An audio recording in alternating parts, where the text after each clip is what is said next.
अस्सलाम वालेकुम वरहमतुल्लाहि वबरकातुहू। नाज़रीन किराम, मैं हूं मोहम्मद उमर अब्बासी और आप देख रहे हैं मेरा यूट्यूब चैनल।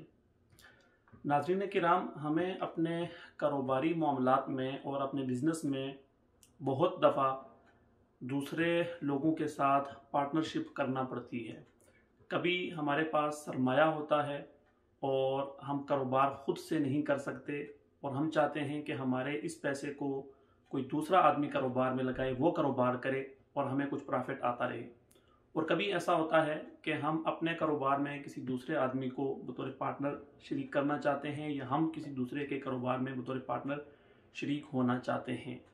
तो इनमें से कोई भी सूरत हो, वहाँ पे लाजिम होता है कि जब ये एग्रीमेंट हो, जब ये पार्टनरशिप कायम हो रही हो, तो उस वक्त नफ़ा और नुकसान की तायीन हो जाए दोनों पार्टनर्स में। अब एक तो ये ज़रूरी है कि नफ़ा और नुकसान की तायीन शुरू में ही हो जाए, और एक दूसरा सवाल ये होता है कि नफ़ा और नुकसान की तायीन कैसे हो, और इसमें आम तौर पर गलती हो जाती है। इसमें आम तौर पर जिन लोगों को इसके शरई अहकाम मालूम नहीं होते, वो शरीयत के अहकाम की खिलाफ वर्जी कर जाते हैं। चुनाचे आम तौर पर यह सवाल पूछा जाता है कि जब किसी के साथ पार्टनरशिप की जाए या किसी को अपने कारोबार में पार्टनर बनाया जाए या किसी के साथ सरमायाकारी की जाए, तो नफ़ा और नुकसान की तायीन शरई अहकाम की रोशनी में कैसे हो। तो इस हवाले से मुख्तसर जवाब ये है कि जो हम किसी के साथ पार्टनरशिप करते हैं उसकी दो सूरतें हैं। कभी तो ऐसा होता है कि हम किसी को सिर्फ़ और सिर्फ पैसा देते हैं, हम खुद कारोबार नहीं करना चाहते, हम किसी को पैसा दे देते हैं कि वो कारोबार करे और फिर नफ़ा खुद भी रखे और हमें भी दे। यानी हमारी तरफ से सिर्फ सरमाया होता है, दूसरे पार्टनर की तरफ से काम होता है, उसकी तरफ से सरमाया नहीं होता। इसको मुदारबा कहा जाता है शरीयत की इस्तिलाहात में, कि एक की तरफ से सरमाया है पार्टनर की तरफ से और दूसरे की तरफ से काम है। तो इसमें नफ़ा और नुकसान की तकसीम कैसे होगी, उसकी तायीन कैसे होगी। तो नुकसान के हवाले से तो ये तय है कि जिस पार्टनर का सरमाया है, अगर कारोबार में नुकसान हो गया तो नुकसान यही सरमायादार जिसका सरमाया है वो बर्दाश्त करेगा,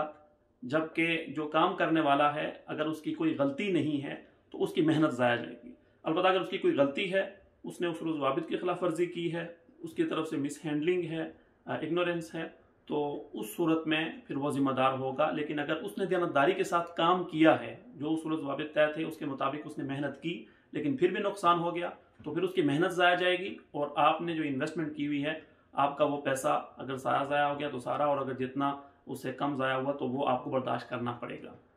अलबत्ता जिसमें प्रॉफिट की तायीन की बात है, तो वो दोनों पार्टनर कोई भी रेशो आपस में तय कर सकते हैं। 50-50 भी तय कर सकते हैं, 40-50 तय कर सकते हैं, 30-70, जैसे भी उनके दरमियान मामला तय हो जाएं वो कर सकते हैं। अलबत्ता जो पार्टनरशिप की दूसरी सूरत है, जहाँ पे दोनों पार्टनर्स की तरफ से इन्वेस्टमेंट होती है, यानी पैसा दोनों की तरफ से लगाया जाता है, और कभी दोनों काम कर रहे होते हैं और कभी कोई एक काम कर रहा होता है, तो वहाँ पे नफ़ा और नुकसान की तायीन कैसे होगी। तो नुकसान के हवाले से तो ये तय है कि जिस पार्टनर की जितनी इन्वेस्टमेंट है, जितने % इन्वेस्टमेंट है टोटल इन्वेस्टमेंट में, उसे उतना ही नुकसान बर्दाश्त करना पड़ेगा। फॉर एग्जांपल, अगर दोनों की इन्वेस्टमेंट 50-50% है, अगर कोई नुकसान हो जाता है तो इस सूरत में दोनों 50-50% नुकसान को बर्दाश्त करेंगे। और अगर एक की इन्वेस्टमेंट फॉर एग्जांपल 40% है और दूसरे की 60% है और कोई नुकसान हो जाता है, तो जिसकी इन्वेस्टमेंट 40% है उसे कुल लॉस का 40% बर्दाश्त करना पड़ेगा, और जिसकी 60% इन्वेस्टमेंट है उसे लॉस का भी 60% बर्दाश्त करना पड़ेगा। अलबत्ता नफ़ा की तायीन कैसे होगी, तो नफ़ा के बारे में उसूल ये है कि अगर ये दोनों पार्टनर्स के दरमियान तय है कि काम दोनों करेंगे और दोनों की सरमायाकारी भी है, तो फिर वो नफ़ा की कोई भी उसका फीसद तय कर सकते हैं। फॉर एग्जांपल, एक के लिए 50%, दूसरे के लिए भी 50%, या एक के लिए 40%, दूसरे के लिए 60%, उसमें उनके सरमाए के मुताबिक नफ़ा की तायीन ज़रूरी नहीं है।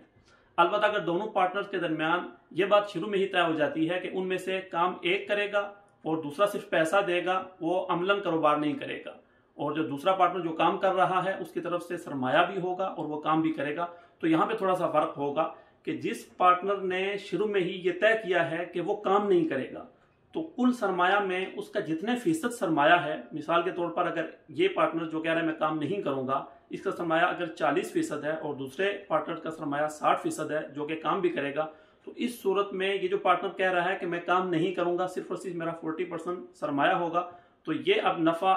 40% سے زیادہ نہیں لے سکتا. زیادہ سے زیادہ اس کے لیے 40% نفع طے کیا جا سکتا ہے کہ جتنا بھی پروفٹ ہوگا اس میں سے 40% اس کو ملے گا اور باقی 60% دوسرے پارٹنر کو ملے گا. البتہ 40% سے کم اس کے لیے طے کیا جا سکتا ہے جس صورت میں اس کی انویسٹمنٹ 40% ہو، یعنی اس کی جتنے پرسنٹ انویسٹمنٹ ہے اس سے کم پرسنٹ نفع اس کے لیے طے کیا جا سکتا ہے، اس کے زیادہ اس کے لیے طے نہیں کیا جا سکتا. تو یہ پارٹنرشپ کے حوالے سے مختصر جواب ہے کہ اس طرح سے ہم شریعت کے احکام کی روشنی میں اپنی انویسٹمنٹ میں یا اپنی پارٹنرشپ میں نفع اور نقصان کی تعین کریں گے. اور نفع اور نقصان کی تعین پہلے سے کرنا ضروری ہے اور اس کا ریشو بھی شروع میں ہی طے کرنا ضروری ہے. اور ایک بات جس میں غلطی ہو جاتی ہے بعض اوقات کہ یہ جو ہم کہہ رہے ہیں کہ نفع کی تعین شروع میں ضروری ہے فیصد کے اعتبار سے، تو اس کا مطلب یہ ہے کہ یہ طے کریں گے کہ جتنا بھی پرافٹ ہوگا اس پرافٹ کا کتنے پرسنٹ ایک پارٹنر کو ملے گا اور کتنے پرسنٹ دوسرے پارٹنر کو ملے گا. جو اس کی انویسٹمنٹ ہے اس کا پرسنٹیج طے نہیں کیا جا سکتا. فار ایگزامپل اگر ایک پارٹنر 40% جس کا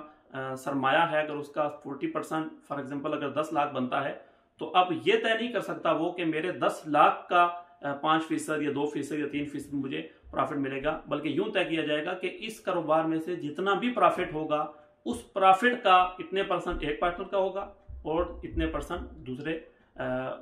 پارٹنر کا ہوگا. تو اللہ تعالیٰ سے دعا ہے اللہ تعالیٰ ہمیں اپنے مالی معاملات میں، اپنے کاروبار میں، اپنے پارٹنرشپ میں اور اپنے تمام بزنس ڈیلنگز میں شریعت کے احکام کو فالو کرنے کی توفیق عطا فرمائے. وآخر دعوانا الحمدللہ رب العالمین. اگر آپ کو ہماری ویڈیو پسند آئی ہے تو ویڈیو کو لائک کریں، چینل کو سبسکرائب کریں اور بیل آئیکن پر ضرور کلک کریں تاکہ ہر آنے والی ویڈیو آپ کو بر وقت ملتی رہے.